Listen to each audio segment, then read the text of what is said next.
कोबीर आज गोटे मजादार रेसिपी आनी सेटा गोटे स्नैक्स आइटम आमे तो कोबीर बहु प्रकार आइटम करी खाऊचे। यही आइटमटा मु आनी आपण मानक पई तो एने कोबीटा कौन कर पूरा छोट छोट करिकी काटी देछि ताको एने चॉपर रे चॉप कर देबी। वीडियोटी शेष पर्यंत निश्चय देखिबे ताहले जानि परिबे मु ए रेसिपीटा कौन करूची। रेसिपीर नाम मु आगु को कहिबी। प्रथम एमती देदेबा चपर जी जगह हम से हिसाब से देवा बेसी देदेले चपरटा बुलबनी जहाँफल कि खंड खंड जो हुए सेटा ग्रेट करहबनी असुविधा हम से अल्प अल्प देकी करिछि। जदि आपण मान पाखे जदि एमती चपर ना ताले ग्रेटर थी से भी आपण मैंने ग्रेट करने देखु पूरा भल भाव ग्रेट होगा आउ एमती पूरा चूना चूना करने ताहले जाइए सीटा भल हम बेसी बड़ बड़ रही सीझापी असुविधा हम सीझबनी कंचा कंचा लगे खावाई आउ सेटा भल लगे से आपण मैंने पूरा चुन चुन करके पूरा ग्रेट करदे। तापर से पूरा रखीदी कोबीटा बैटर रेडी करवा। बैटर में मुझे 2 चम्मच मैदा तापर मु देवी 2 चम्मच चाउल गुंडी मुझे क्रिस्पी जदि आपण मैंने चाउल गुंडी जदि नाही ताले कॉर्नफ्लोर देदेवे। चाउल गुंडी जदि थिबो ताले निश्चय देवे सीटा टिके भल लगिवो खाइबा पई क्रिस्पी क्रिस्पी लगिवो। तो ये मु 2 चम्मच चाउल चूना दे सारा पर दे दोचे ने 4 चम्मच बेसन को देकी टिके लुण देदेबा जमती आम जी आम बैटर क्वांटिटी थी से हिसाब से लुण देदेबा। लुण देकी टिके मुझे देदेछि लंका पाउडर टिके राग राग लगे बोली मुझे तो ये देकी गोटे भल भल भाव में जमी मिक्स करदेबा जमी से किसी लम्स रही भल कर मोटालिया गोटे बैटर बनइबा जमती आम आलू चॉपर बैटरटा बने ठीक से टाइप बन बैटरटा।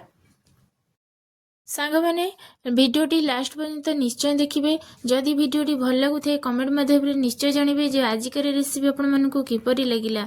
आउ जदि मो वीडियोटी भल लगुए ताले छोट लाइक टी निश्चय करदेबे ता सहित चैनल टी को सब्सक्राइब करदेबे। मु जो नुआ नुआ वीडियो छाड़ुछि आपण माने सर्वप्रथम देखि परिबे। तो ये पूरा बैटरटा को भल भाव में मिक्स करके गोलई दबा आउ को बैटरटा को गोली सारिकी 5-10 मिनिट ताको आपण रेस्ट छाड़देबे कहीं ये मु चाउल गुंडी देछि सेटा टिके फुली जीवो सेथिपई मु टिके 5-10 मिनिट आगुरु मु एटा गोलेकी रखीदेबी एने ठीक यही परि बैटरटा रहिबो पूरा बेसी मोटा नुहे कि बेसी पतला नुहे। तो ये कोबीर गोटे मसला तैयारी करिबा।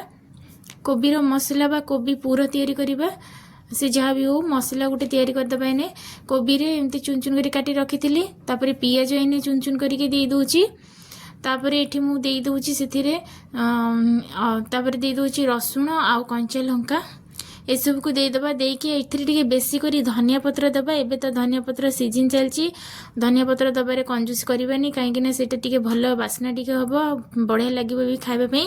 तो ये स्वाद अनुसार मु लुण दे दूची। लुण दे सारा पर ये टिके फ्लेवर आनिबा पई मु दे दूची चिकन मसला। तापर ये मु बादाम को भाजिकी से टिके खंड खंड कर देछि हेमदस्तारे छेचिकी तो सेटा इने मु दे दूची आउ एटा दबा द्वारा भल लगिवो टिके टेस्ट तार से मुझे देकी टिके भल भाव में मिक्स कर दूची।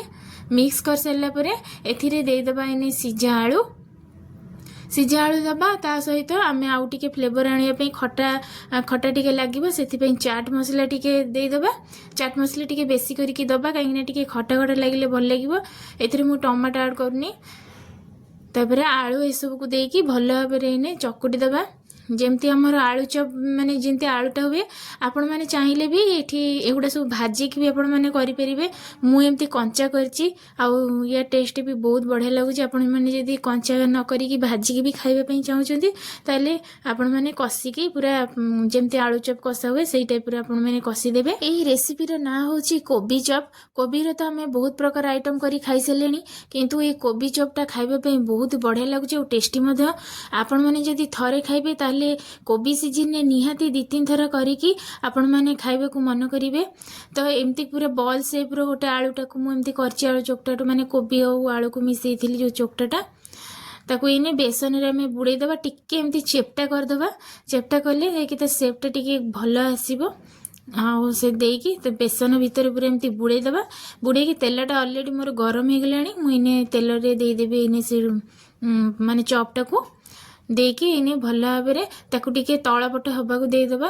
तलपट हेले तापर उल्टे दबा टिके एठी तेलटाକୁ पूरा प्रथमरू टक टक करके पूरा गरम करदेवे हाई फ्लेम रे।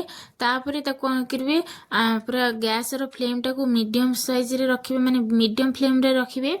कहीं ना एठी जेहेतु कंचा मसला आम सब देचे किछि भजा हैनी, सेथिपई हमर मीडियम फ्लेम रे रखिले से धीरे धीरे भीतरटा सिझी सिझिकी ऊपर पर्यंत लाल हम। नले कौन हम जदि हाई रे देदेबा ऊपर पूरा बेसन गुड़ा हमर लाल पड़ीजिवो, भीतर मसला पूरा सेमती कंचा हैकी रहिबो, जोटा कि स्मेल हम खाइबा पई टोटाली भल लागिबो नहीं। तळपट हो गलानी मु इटा उल्टै देली, उल्टैकी पूरा एपट सेपट करिकी किछि समय पूरा मीडियम फ्लेम रे रखिकी ताकू भल भाबरे एमती उल्टे पुल्टे की पूरा रेडी कर देछि कोबी चप। देखंतु केते बढ़िया पूरा कलर आछि, जेहेतु सेथिरे लंका पाउडर दिया हेतिला सेथिपई कलरटा टिके बढ़िया आछि। कोबीर एही रेसिपी आज संध्याटा पूरा जमेई देला। आउ ठंडा ठंडा संध्या पागरे आमे एमती गरम गरम एमती कोबी चप जदि आमे छांकी घर खाइबा ताले केते बढ़िया हबो कहंतु तो। देखंतु एठी पूरा बढ़िया रकम पूरा मु छांकी देली ने तेल पूरा सब निगाड़ी देबा धीरे धीरे। तापरे देखंतु मैं एठी पूरा दउची केते पूरा बढ़िया होईची, आ ऊपर जेतिकी क्रिस्पी ता भीतर सेतिकी खाइबा पई मधे सेतिकी टेस्ट हेतिला। देखंतु भीतरटा केते सुंदर भाबरे पूरा होईची। तो आजिकर वीडियो मु एठी शेष करूची, पुणी देखाबो आगामी वीडियो रे।